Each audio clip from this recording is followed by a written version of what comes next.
Allahu Allahu Allahu Allah Allahu Allahu Allahu Allah.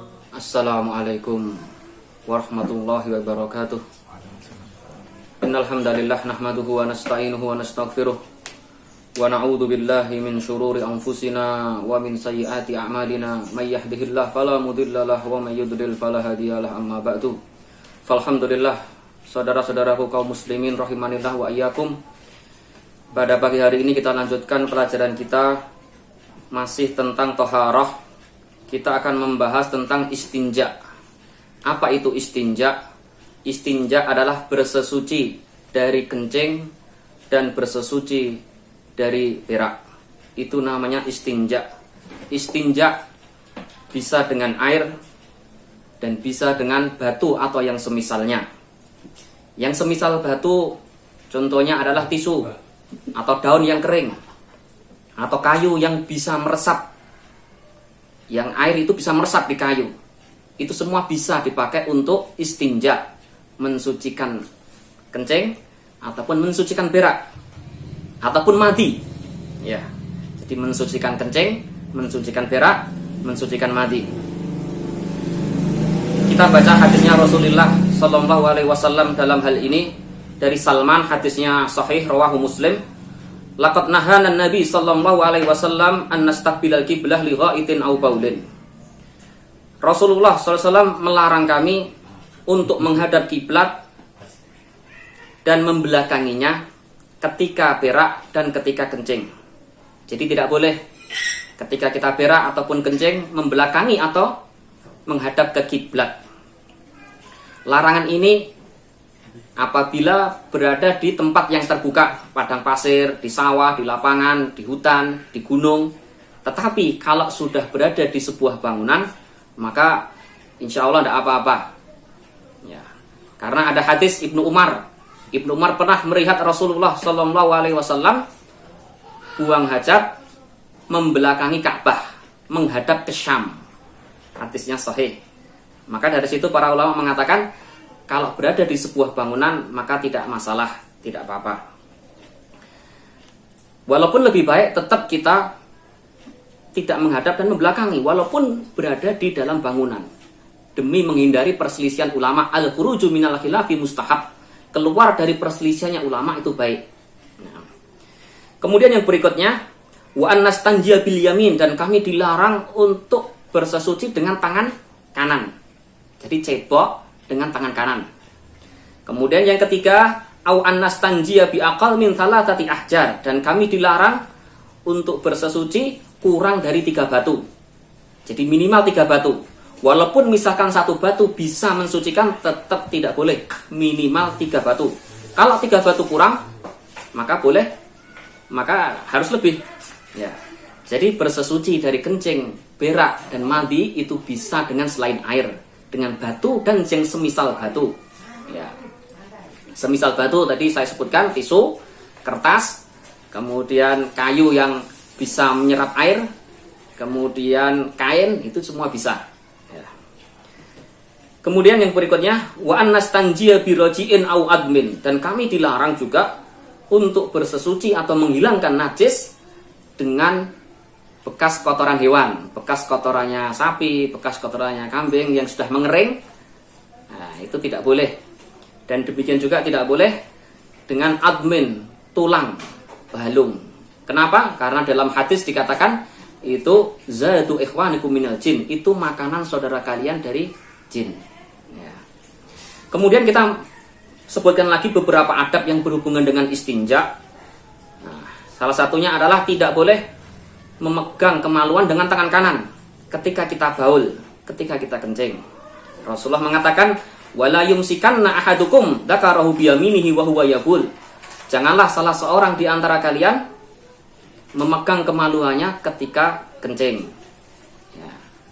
Entah larangan di sini bermakna makruh atau haram, terjadi perselisihan di antara ulama, tapi yang jelas Rasulullah melarang. Wala yatamassah minal khala'i biyaminihi. Dan janganlah salah seorang di antara kalian bercebok setelah buang hajat dengan tangan kanannya. Ini termasuk adab. Kemudian termasuk adab kencing dan berak adalah menutup aurat. Ya. Kemudian yang berikutnya adalah tidak memasukkan kertas yang bertuliskan ayat Al-Quran atau ada kata Allah. Karena termasuk mengagungkan syiar-syiarnya Allah adalah tidak memasukkan yang seperti ini ke dalam WC dan lain sebagainya. Itu salah satu bentuk pengagungan kepada ayat-ayat Allah Subhanahu wa taala. Ya, jadi adabnya jangan memasukkan kertas yang ada tulisan ayat Al-Quran ataupun kata Allah. Nah, ini kurang menghargai, kurang menghormati, kurang beradab dengan Al-Quran. Ya, kalau memasukkan mushaf Al-Quran itu jelas haram. Ya. Kemudian termasuk adab dalam buang hajat dan juga ketika kencing adalah membaca bismillah dan isti'adah. Rasulullah mengatakan, satru ma bainal jinni wa aurati bani Adam idza dakhala ahadukum al-khala an yaqula bismillah. Ya. Penutup ataupun pembatas antara jin dan auratnya Bani Adam ketika dia masuk WC adalah dengan mengucapkan bismillah. Ya, bismillah. Setelah itu ada tambahan. Allahumma inni a'udzubika minal khubuthi wal khaba'ith. Ya Allah, aku berlindung kepadamu dari syaitan laki-laki dan syaitan perempuan. Ya, dua zikir ini disunnahkan. Ya, bismillah, kemudian isti'adah. Kemudian yang berikutnya adalah mendahulukan kaki yang kanan. Kalau keluar mendahulukan mendahulukan kaki yang kiri kalau masuk. Kalau keluar dari WC baru mendahulukan kaki yang kanan. Ya, kenapa? Karena dalam perkara-perkara yang sifatnya mulia itu Rasulullah selalu memulainya dari yang kanan dulu. Kalau hal-hal yang sifatnya jijik, kotor, maka dengan yang kiri dulu. Kemudian termasuk adab dalam buang hajat adalah tidak berbicara saat buang hajat. Ya.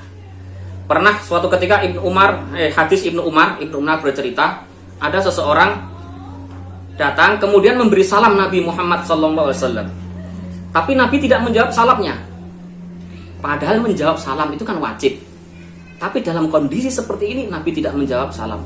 Itu menunjukkan bahwa berbicara saat buang hajat itu tidak baik, terlarang.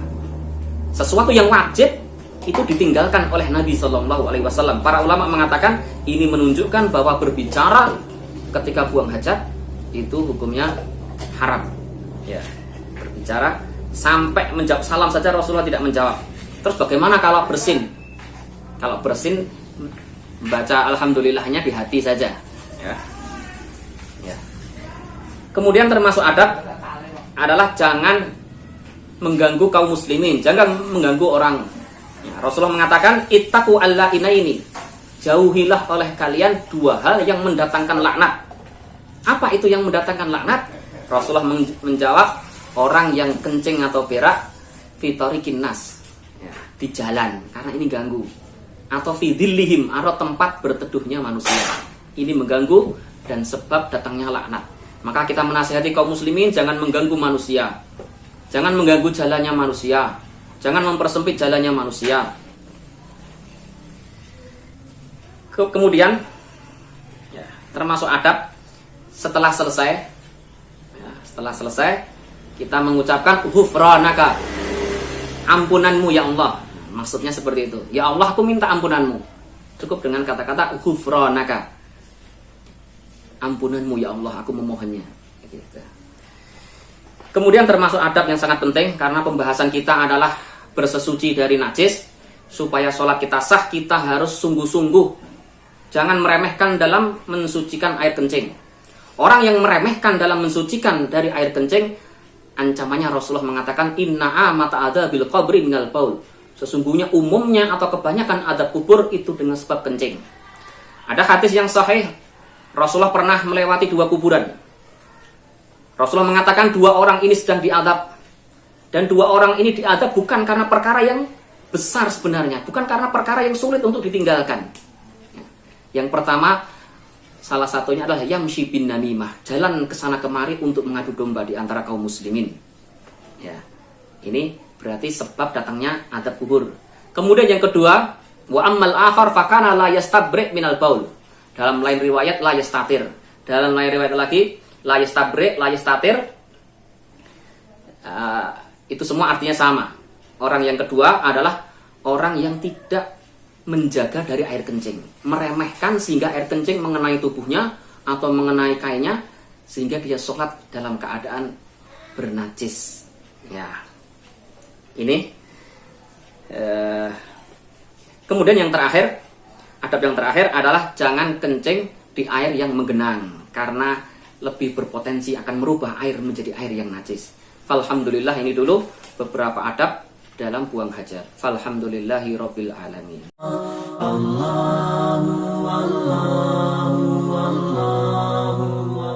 Ya, ada pertanyaan bagaimana memasukkan HP ke WC? Padahal di dalam HP itu ada aplikasi tentang Al-Quran. Ya, tolong dijawab di bawah ini ya. Alhamdulillah.